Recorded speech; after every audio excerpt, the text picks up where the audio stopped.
Chapter 16. Blame Aliens. Early morning light spilled pale through the kitchen window as Michael and I came down the stairs.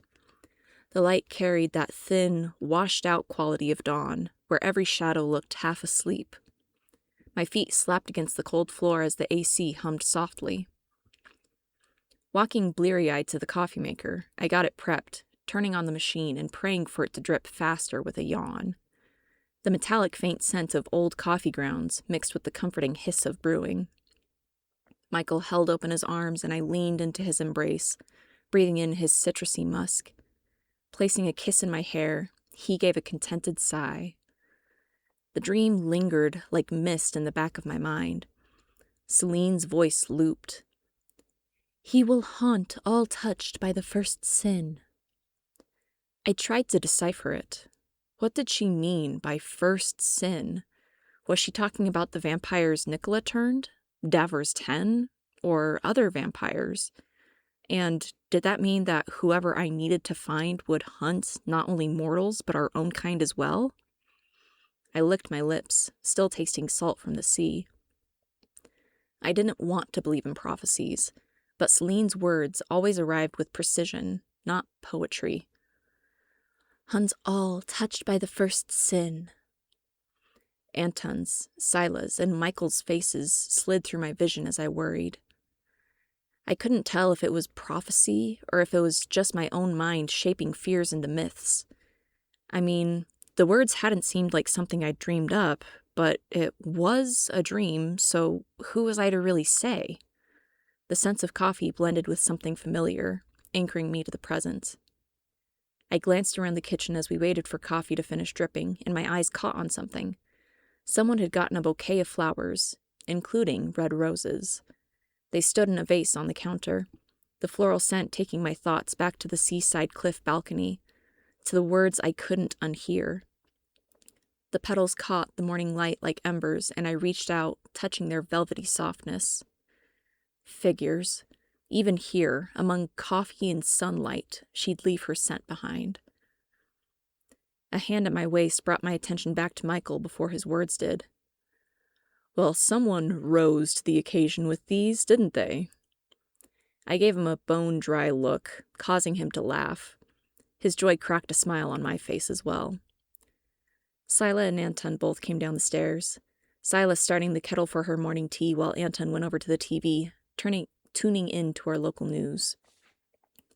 The smells of coffee and toasting bread swirled around me as Sila's kettle began a faint hiss.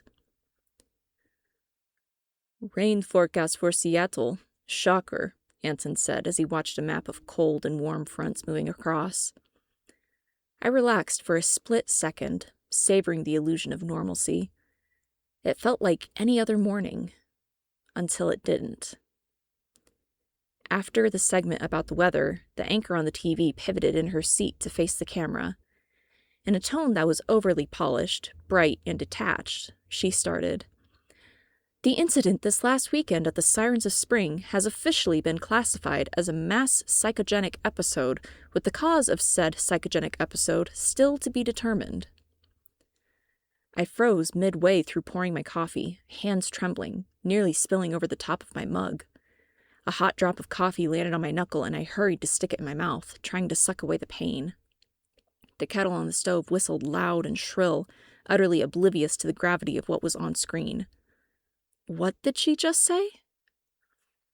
There were no deaths or lasting injuries from the event, and despite reports of supposed vampire behavior, there were no monsters. From there, her co-anchor began to laugh. "Quit it, Jerry," the female anchor said, appearing to be barely holding her composure from fits of laughter herself. They turned the horror into a headline they can laugh about. "I'm sorry," Jerry chuckled. "It's just, I'm still trying to get over all the supposed vampire stuff. My high school girlfriend called me a vampire after leaving a hickey on her neck. Her parents were furious. That's always the first thing that comes to mind when I hear anything about vampires." The anchors continued their banter, apparently finding the entire thing hardly more than a joke. Images flashed through my mind. I saw Nicola's face throughout the fight, how he'd gone from a deific visage to angrier than a devil. The singing of the yew-blade through the air, its burgundy stripe little more than a dark streak. The bright day, so in contrast to Nicola's dark machinations behind everything. Sun too bright, blood too clean, the smell of iron turning the air heavy. My own shaking hands as I plunged the sword through his chest. They began to shake again now.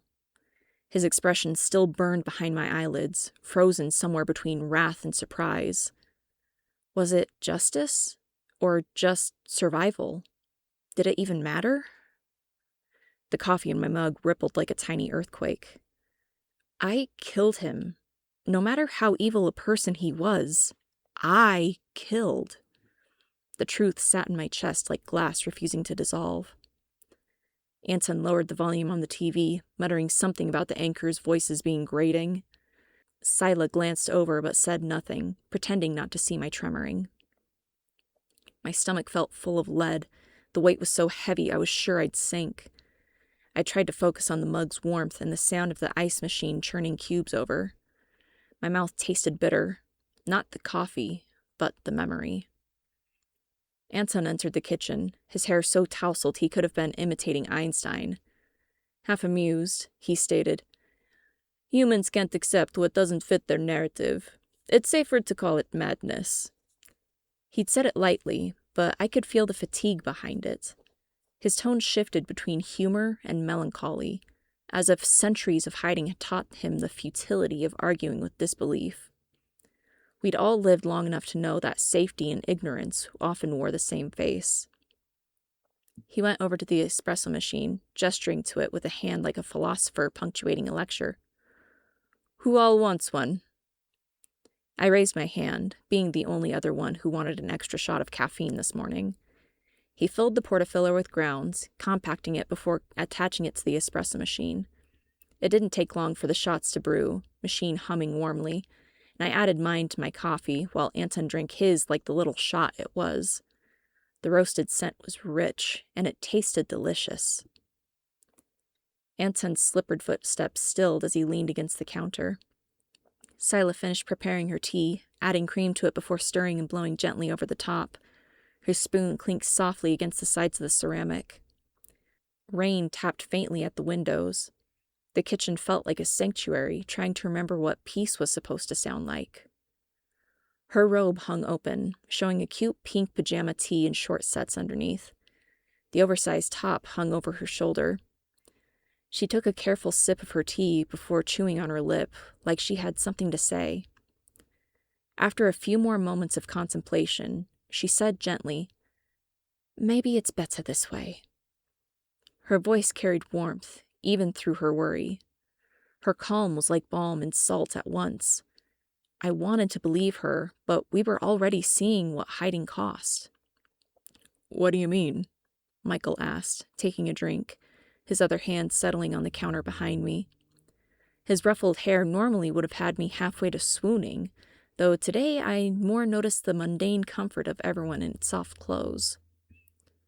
She answered, "We stay hidden, they stay safe."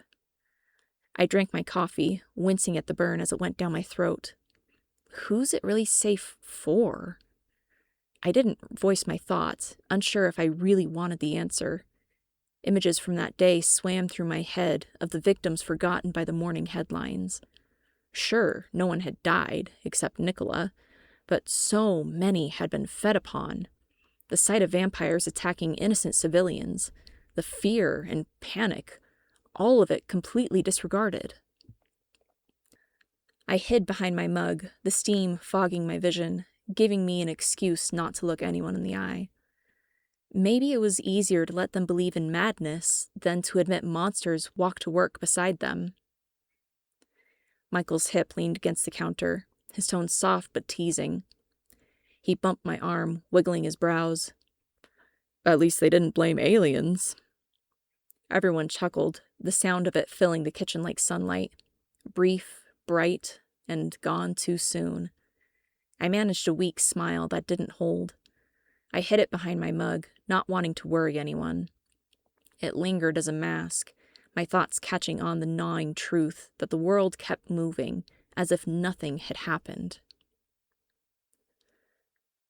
The rest of the morning passed uneventfully, and soon enough Michael and I were once again at work.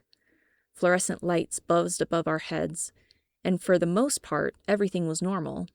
People swiveled in their chairs and typed on their computers, keyboards clacking at a steady rate.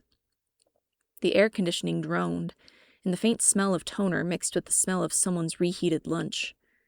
Down the hall, someone laughed at a joke while another complained about their emails piling up. Everything looked exactly the same, like the world had pressed resume after pretending nothing happened. I glanced through my office window at Michael, his face lit by a monitor glow. So eerily ordinary. I walked to the break room, needing a refill. A few of my coworkers were watching the TV mounted in the upper corner of the room. It was always on, always the news, always nearly muted. The ticker at the bottom of the screen read, "Sirens of Spring Mass Psychogenic Episode." "Does anyone actually believe that?" Priscilla asked, stirring her coffee too fast, sugar granules crunching. "I'll bet it's a top-secret government experiment gone wrong," she said as she leaned forward conspiratorially. Justin shook his head, refuting. "Nah, my brother's friend who was in the area said it was an immersive play about transcendence that went too far." He gestured with a half-eaten granola bar to emphasize his point. "Does no one think it was mass hypnosis? Weren't people talking about hearing voices?" Sam pointed out. "That's practically the same thing as a psychogenic episode," Priscilla argued. "Not even close," he argued. "Someone get their phone out and look up the difference," he said as he got out his own phone and proceeded to do just that. Softly, he chuckled out of nowhere. "That's a funny one. Here, guys, check this out." He proceeded to share what was on his phone, garnering a roll of the eyes from Priscilla and a choked laugh from Justin. Their weightless curiosity made their voices too casual for the topic of discussion. The flickering light in the vending machine buzzed, covering up what little could be heard through the TV. It wasn't just the news agencies that had rewritten what happened. It seemed the world was beginning to as well. They were dissecting it like trivia night, not mass hysteria, not blood and screaming. I listened silently to their conversation as I poured coffee into my mug, blending in as any other employee for the moment. I poured slowly, focusing on the steam to keep my hands from shaking. The burnt, bitter smell of the coffee reminded me of the scent of iron, the steam reminding me of the heat of all those bodies on the day. I saw Nicola's eyes before the fatal strike flash behind my eyelids. "Breathe, Drew." I replaced the coffee pot for the next person, preparing my coffee how I always did. 1 cream, 2 sugars. They can talk about it because they hadn't seen it. They hadn't felt the way light dimmed when it touched a dying god. I swallowed hard, heat and nausea mingling with the bitterness of the coffee. Lucky, I thought to myself. They get to move on. They get to forget. But I couldn't. The blood of that day still stained my hands.